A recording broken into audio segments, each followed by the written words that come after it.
Today we're going to go over 3 multiplication strategies for solving multiplication problems. The first strategy we are going to learn is equal groups. When solving multiplication with equal groups, I am going to read my multiplication sentence, but I'm going to substitute this multiplication symbol for the words groups of. So when I read this says 3 groups of 4 equals blank.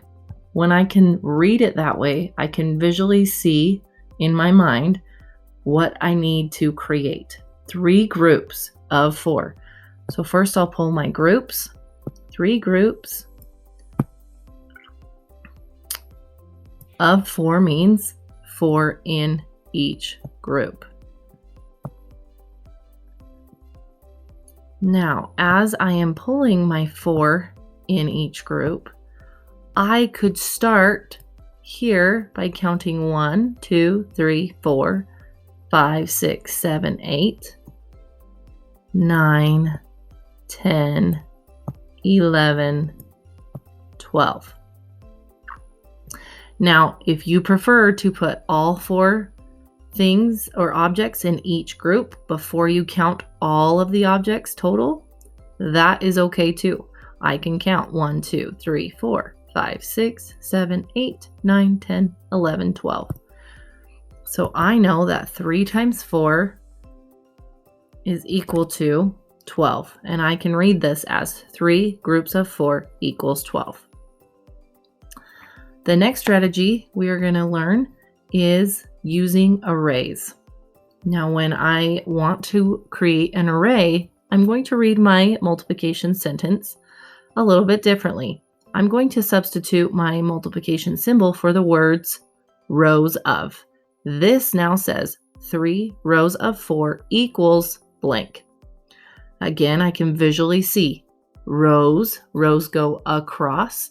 They go from side to side. They are horizontal.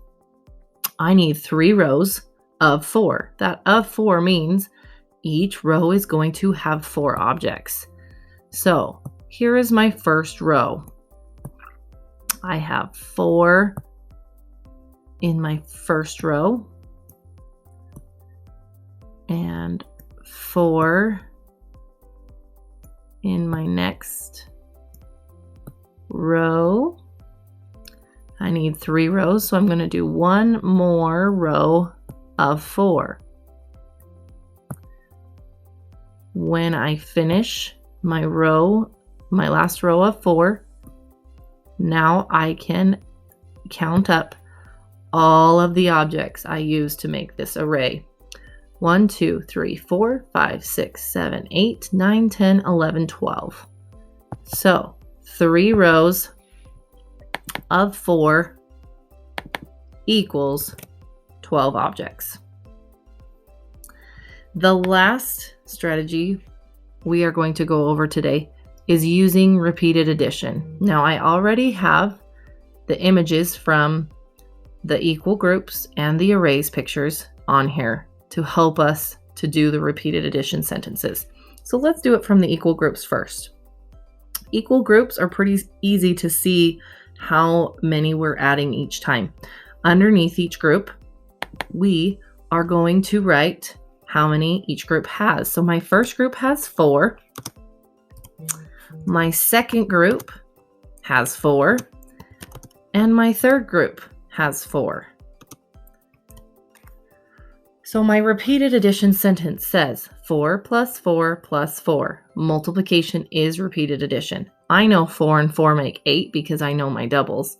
8 plus 4 would equal 12.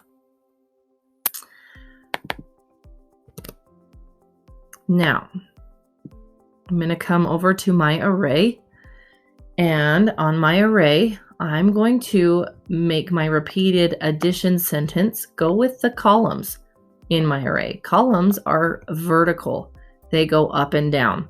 So if I'm looking at this vertical column right here, I have 1, 2, 3 hearts in that column. I have 3 in the first column, 3 in the next column, 3 in the third column, and 3 in my last column. So if I want to repeatedly add 3, I can find my answer. 3 plus 3 is 6, plus 3 more is 9, and 3 more than 9 is 12. So again, my answer would be 12. These are just 3 multiplication strategies that we can use to help us to be more fluent at multiplying.